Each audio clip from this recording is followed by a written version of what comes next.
Buenas tardes, mi nombre es Omar Noé Carrasco, estoy en el grupo cuarto 2 y mi número de matrícula es 5309. A continuación vamos a dar un breve tutorial o más bien explicar lo que viene siendo un circuito estable y un circuito monoestable. Comenzamos. Bueno, un circuito estable quiere decir que es un circuito que no tiene pues se puede decir señal estable, por decir así. Este básicamente se diseña con un 555, que es un timer, es un circuito muy utilizado, y su diagrama de conexión sería el siguiente. Lleva un capacitor y una resistencia. Este potenciómetro sería básicamente el que me regule el flujo de señal o flujo de salida. Este circuito básicamente me va a arrojar una señal cuadrada o rectangular, ¿sí?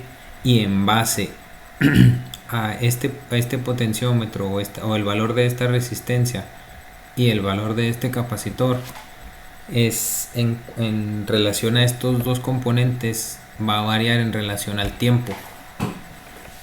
Se le pone un potenciómetro para variarle la velocidad del pulso o de la salida de su pulso. Este circuito también es utilizado como tren de pulsos. Podría decirse, o más bien se va a utilizar cuando fabriquemos un reloj digital, para darle más velocidad. O sea, se le puede poner se le puede ajustar aquí el tiempo para que nos esté arrojando por un segundo, vaya avanzando por segundos, pero pues obviamente para llegar a lo que sería la hora, pues nos va a tardar una hora exactamente. Entonces, variando este potenciómetro, se le hace que en vez de que me marque un segundo, pues vaya más rápido el tiempo y me pueda marcar más rápido mi reloj. Básicamente el diseño pues es muy conocido. En la salida, que sería la pata 3, la salida, se le conecta una resistencia de 330 ohmios y va un LED. Esto para comprobar que el circuito esté funcionando. Se le conecta un capacitor a tierra. Este capacitor a tierra no es tan importante, el circuito funciona sin este capacitor, pero se le pone el capacitor, según lo que he investigado, para las corrientes parásito. La pata 8 y la 4, que sería la 8 sería la de alimentación, la pata 4 sería el reinicio, la pata 2 sería el disparo. Y pues básicamente este es un circuito estable. Le añadimos lo que es un osciloscopio para ver cómo es que nos arroja la señal. Vamos a poner a correr el circuito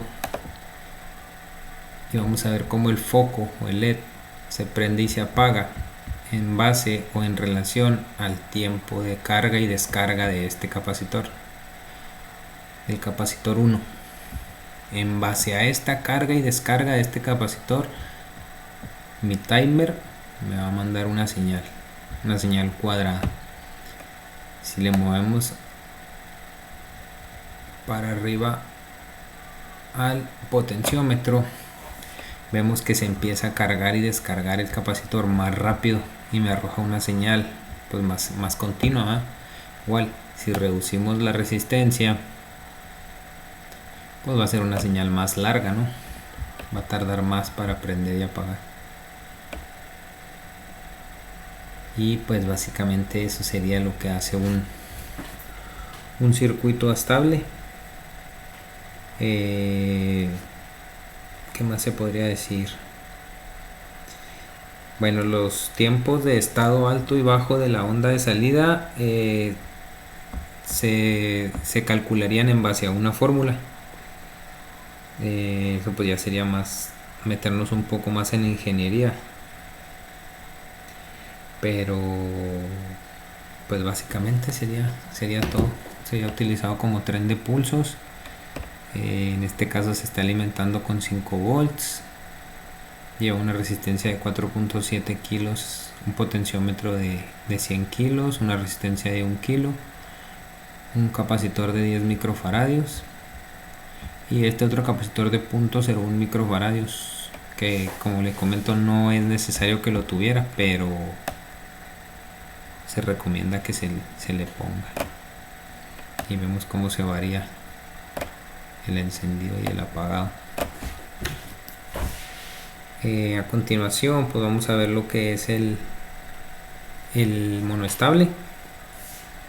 Vamos a explicar qué es el circuito monoestable y cuál es su diferencia en relación a la estable. Y vamos a pararlo. Paramos. Aquí abajo ya tenemos prediseñado lo que es el circuito monoestable. Sí, este circuito, a diferencia de la estable, me dice que va a ser estable en una sola señal, una señal estable.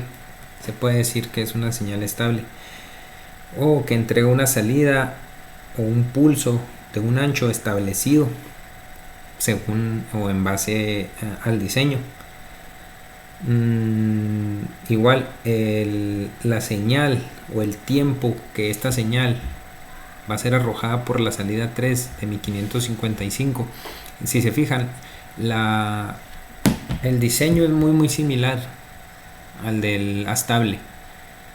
Es similar, con la diferencia de que en vez de que estos tres, tanto el disparo como la pata 6 y 7, queden unidas en un solo riel, se separan, pero tomando en cuenta que ahora lo que me va a determinar el tiempo va a ser esta resistencia, la resistencia 6 y el capacitor 4.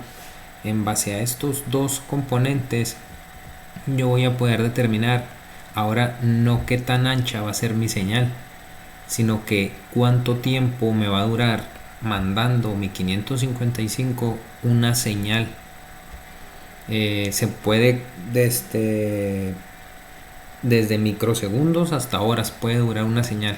Lo que quiere decir es que en base a que yo lo diseñe, esta salida me va a durar un microsegundo, me puede durar una hora si quiero. Es como si fuera un timer, si lo utilizáramos para un hecho determinado de que dure prendido algo tanto tiempo y luego se acorte. Se me fue la palabra. Un temporizador. Sí, y va a estar en base a este capacitor y a este capacitor. ¿Sí? ¿Qué diferencia vemos? Que ahora no utilizamos un potenciómetro. Para este circuito no se utiliza un potenciómetro. ¿Sí? ¿Por qué? Porque este simplemente lo vamos a utilizar para que mande un pulso o una señal un tiempo determinado, un microsegundo, un segundo, 10 segundos, y luego se corte y se vuelva y se reinicie y se devuelva a su estado normal. Lo utilizamos nomás para mandar una señal. Este circuito es utilizado también, o lo utilizamos más bien, en un circuito de encendido por aplausos. Este circuito se utilizaba tal cual como está aquí, y la salida iba directamente a un circuito 748, si mal no recuerdo. Ese circuito me prendía en base a una excitación o una señal, que es lo que hace este circuito. Este circuito por sí solo no te puede hacer nada. No es como el estable siempre te va a estar arrojando una señal. Independientemente de lo que tú hagas, el estable te va a estar mandando la señal. Una arriba y una abajo, una arriba y una abajo, un voltaje alto y un voltaje bajo. Este no. Este lo único que hace es que necesitarías excitarlo o ponerle un switch, y encenderlo y apagarlo, un push button, estarlo prendiendo y apagando para que te arroje una señal. Mientras tanto, él no te va a hacer nada. Él, cuando tú lo actives, te va a mandar una señal y se va a apagar. Vas a mandar una señal y se va a apagar. Es lo único que va a hacer. Mira, lo vamos a poner a correr y lo vamos a activar. Nos manda una señal, y la señal, si se fijan, nos va a durar lo que nosotros queramos en base a este capacitor y a esta resistencia. Si yo lo dejo prensado, pues obviamente me va a mandar la señal directa, ¿eh? Pero a diferencia de las tablets, se le llama excitar o introducir alguna señal. En el circuito que les comentaba de por aplauso, nosotros utilizábamos aquí un micrófono. Entonces el micrófono, cuando recibía la señal de sonido, hacía que se activara el 555 y me mandara una señal. Esa señal me la mandaba al circuito integrado, que era el que nos manejaba por aplausos. Entonces con un aplauso mi circuito me mandaba a su vez una señal, ya sea un foco, nosotros se lo conectamos a un ventilador entonces necesita una excitación, necesitas tú de alguna manera mandarle una señal externa para que él haga su trabajo. Mientras tanto tú le mandas la señal, tú le puedes mandar la señal, y en cuanto le dejes de mandar la señal, él se va a apagar en relación al tiempo que tú lo programaste. Puede durar así 5 minutos y va a regresar, se va a reiniciar y va a regresar a su posición original. Pues básicamente sería